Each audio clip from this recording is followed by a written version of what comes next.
अस्सलामुअलैकुम एवरीवन। तो क्या आपको याद है कि कुछ दिनों पहले अल्लू अर्जुन को जेल हो गई थी क्योंकि वो जो है अपने उनके फिल्म का प्रमोशन चल रहा था, मूवी चल रही थी हॉल में, सिनेमा हॉल में, और वो बिना इन्फॉर्म किए मूवी हॉल में वो चले गए थे विदाउट सिक्योरिटी। और इस वजह से चूंकि अल्लू अर्जुन एक काफी बड़े एक्टर हैं और लोगों में जो है उनकी लोकप्रियता बहुत ज्यादा है, बहुत ज्यादा लोग उनके फैन हैं, तो इस वजह से उनके आने की अचानक सब लोग जब देखते हैं तो उसमें भगदड़ मच जाती है और उस भगदड़ में जो है बहुत लोगों को चोटें आती हैं। तो बोलना ये था कि जब सिनेमा हॉल में भगदड़ की वजह से अल्लू अर्जुन को जेल हो सकती है तो महाकुंभ में भगदड़ का जिम्मेदार कौन है, पूछता है भारत और पूछते हैं वो महाकुंभ के श्रद्धालु कि कौन है जिम्मेदार। आज जो भी भगदड़ का जिम्मेदार है और जो भी भगदड़ का जिम्मेदार है, क्या उसे जेल होगी, ये पूछता है भारत और ये पूछती है कुंभ के श्रद्धालु। जी हाँ, साथ में इस बहन की बात सुन लो और साथ में ये भी सुन लो कि ये देशद्रोही नहीं है। वो भागेश्वर बाबा ने, कार्टून बाबा ने कहा था ना कि जो महाकुंभ नहीं आएगा वो देशद्रोही कहलाएगा। हाँ, तो वही बता रही हूँ कि ये जो है ना, ये बहन, ये आपकी बहन देशद्रोही नहीं है, ठीक। और ये एक श्रद्धालु है जो कुंभ आई थी, ठीक। और इसने कुंभ आकर, इस कार्टून बाबा की बातों में कुंभ आकर साबित किया कि ये देशद्रोही नहीं है बल्कि देश प्रेमी है।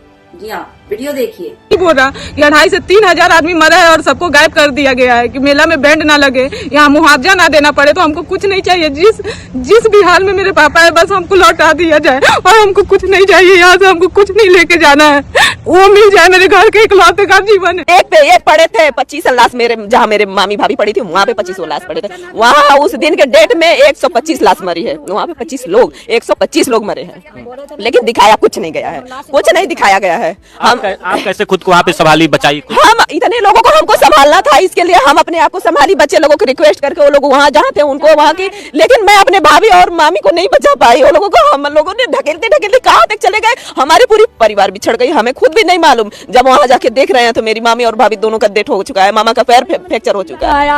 दिया लड़की तो हालत था, मेरा भी आदमी है, कहीं घर कैसे जाएंगे सर?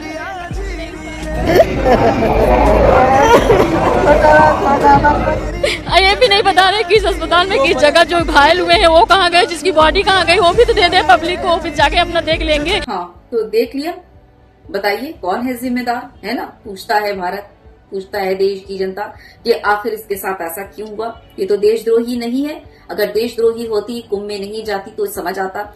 और वो भागेश्वर धाम कहाँ भरा पड़ा है, क्योंकि उसने कहा था हमारे अंगने में तुम्हारा क्या काम है, क्यों नहीं जाता हमारे अपने अंगने में, अपने लोगों की मदद करने, अपने लोगों का दुख दर्द दूर करने में। और दूसरी सबसे अहम बात क्या पता है, ये तो पर्ची निकालता है और इसे सब कुछ पहले से पता हो जाता है। तो कुंभ में जो है वो ये सारी चीजें होने वाली थी, इसने पर्ची क्यों नहीं निकाली, इसने भविष्यवाणी क्यों नहीं की, इसको क्यों नहीं पता चला कि कुंभ में क्या होना है, और मालूम करके इसको चाहिए था कि चूंकि ये इतना बड़ा जो है वो होने वाला है आयोजित, इतना बड़ा फंक्शन, तो उस हिसाब से इसे तो भविष्यवाणी कर लेनी थी, इसे पर्ची निकाल लेनी थी। अगर ये निकाल लिया होता तो शायद आज जो हादसा पेश आया नहीं आता, क्योंकि इसे तो पहले से पता चल जाता हर चीज, है ना? आपकी क्या राय है इस बारे में, जरूर बताइएगा। वैसे चलिए आगे बढ़ते हैं, चंद और बातें। वैसे बात ये थी कि कुंभ में इतना बड़ा हादसा हो गया, इतनी जानें चली गई, क्या आप लोगों ने एक चीज नोटिस की? जाहिर सी बात है नहीं किया होगा, तो चलिए आपको बताती हूँ मैं कि वो जो है ना देश का बल, बजरंग दल, जानते हैं ना? हाँ, हिंदू रक्षा दल और फलाना दल, अलाना दल, धमाका दल, युवा वाहिनी और पता नहीं क्या क्या दुनिया भर के हैं। हाँ, एक जगह भी किसी भी कोने में नजर नहीं आए, ना यहाँ से वहां तक और ना ही वहां से यहाँ तक, कहीं भी नहीं नजर आए। समझ रहे हैं? चलिए अटेंडेंस ले लिया जाए, स्कूल में होता है ना, Vikram yes sir, Vaishali yes sir. हाँ, तो चलिए इन जो है बजरंग, ये जो दल वाले हैं, इनका अटेंडेंस लेते हैं, ठीक ना? आज विश्व हिंदू परिषद एब्सेंट सर, हिंदू रक्षा दल एब्सेंट सर, राष्ट्रीय सेवा संघ absent sir, Hindu Yuva Vahini absent sir, करनी सेना एब्सेंट सर, धर्मी सेना एब्सेंट सर, हिंदू सेना एब्सेंट सर, सबके सब एब्सेंट सर। जी हाँ, सारे के सारे कुंभ में जो है वो एब्सेंट।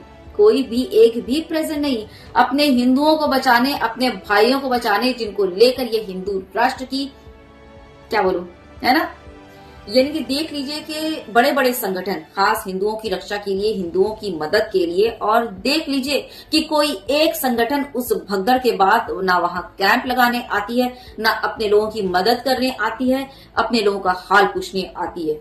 कुछ नहीं, ना ही कोई राहत कैंप, ना ही कोई सिविल कैंप, कुछ भी नहीं। मतलब टोटल है वो 0 सन्नाटा, जिसे बोलते हैं 0 सन्नाटा। जी हाँ, समझ रहे हो कुछ भेजे में बात जा रही है कि नहीं, कि ये जो है ना, ये जितने भी दल वाले, करनी सेना, अरनी सेना, धरनी सेना, ये जितने भी है ना, ये सब जो है वो दिखावे के हैं। ये कोई भी धार्मिक सेना संगठन नहीं है, बल्कि ये सारे, और ये हिंदुओं के लिए भी नहीं है, बल्कि ये सारे जो हैं वो राजनीति, वो भी गंदी वाली राजनीति करने वाली संगठन है। समझ रहे हैं इस बात को, जिसका काम है देश के लोगों को आपस में धर्म के नाम पर लड़ाकर अपनी गंदी वाली राजनीति करना और देश को टुकड़े टुकड़े और बर्बाद करना, उसकी बोटियां नोचना, उसका खून चूसना, ये वो हैं।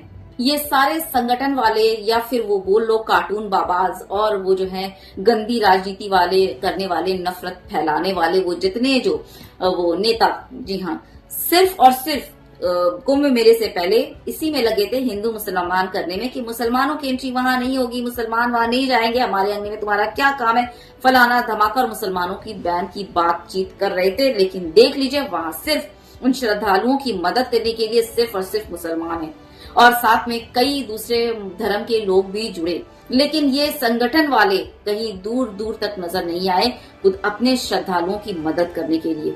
तो समझ आ रहा है कुछ भेजे में जा रही है बातें, या अब भी जो है वो धर्म के चक्कर में अंधे बहरे बने पड़े हो, या अभी भी गलती अपनी दोहरानी है।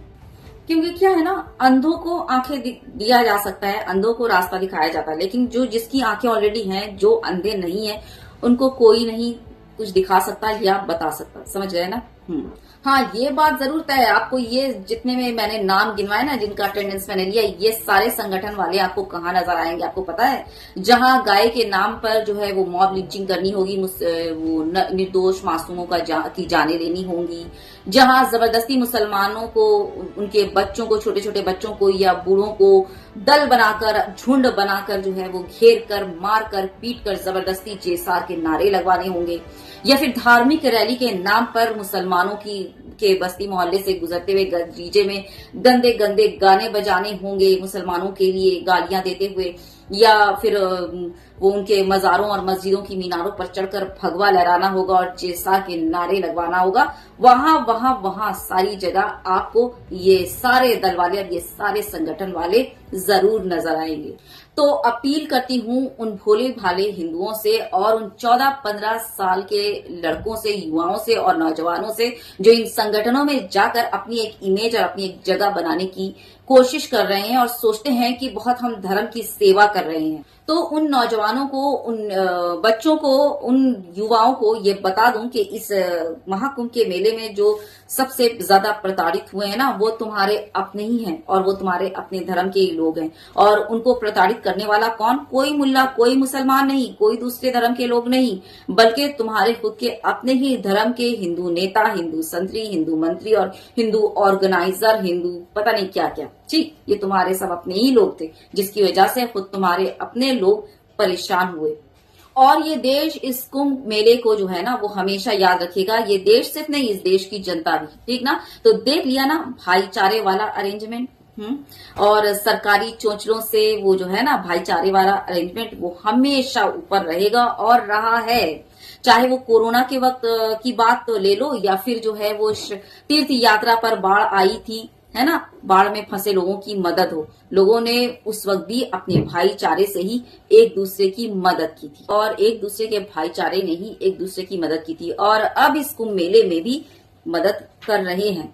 सलाम है इलाहाबाद की सभी धर्मों के लोगों को जो अपना भाईचारा और मोहब्बत निभाते हुए एक दूसरे की मदद कर रहे हैं। उनकी ये मोहब्बत और उनका ये भाईचारा जो है वो सर आंखों पर सलाम है। आपके जज्बे को एक बहुत ही वो रेस्पेक्ट वाला सल्यूट है आप लोगों को।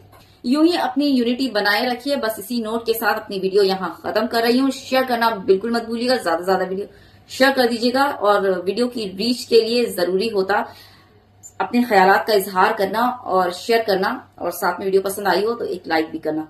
चैनल सब्सक्राइब कर दीजिएगा। बहुत ज्यादा अपना ख्याल रखिए। जय हिंद, अल्लाह हाफिज।